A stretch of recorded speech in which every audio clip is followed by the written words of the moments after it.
Len McCluskey apologizes after telling Peter Mandelson to count his gold.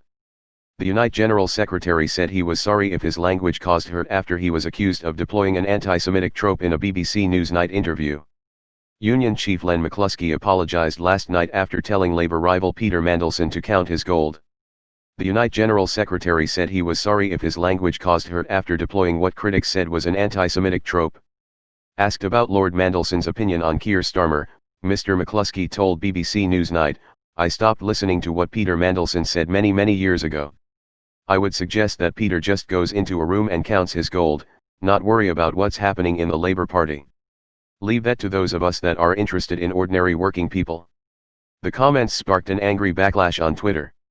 Labour peer Andrew Adonis tweeted, "If Len McCluskey doesn't realise that count his gold is one of the oldest anti-Semitic tropes in the whole of history, he was born yesterday." Rebecca Filer, national organizer for Jewish Labour, added, "Awful to see Len McCluskey using an anti-Semitic trope to refer to Peter Mandelson going to count his gold on Newsnight tonight." Mr. McCluskey, an ally of Jeremy Corbyn, later tweeted, "Before this gets out of hand, let me say language is important and I apologise to Peter Mandelson and anyone else if mine has caused hurt." BBC Newsnight said he maintained his use of language was not anti-Semitic. Examples of possible anti-Semitism listed by the International Holocaust Remembrance Alliance include mendacious, dehumanizing, demonizing, or stereotypical allegations about Jews as such or the power of Jews as collective.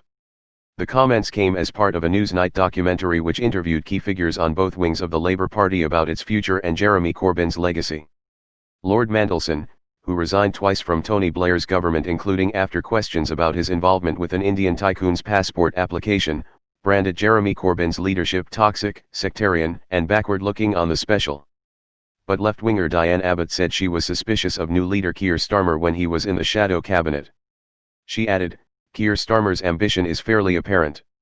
And I think it's noticeable, having been Mr. Remain all the way up until he got leadership of the party, you don't hear much from Keir about Remain now. I think it's fairly apparent that Keir had other motives."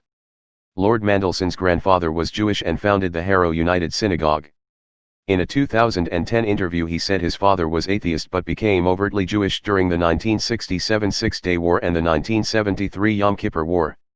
"My father became very militant and really emotional when Israel was under attack.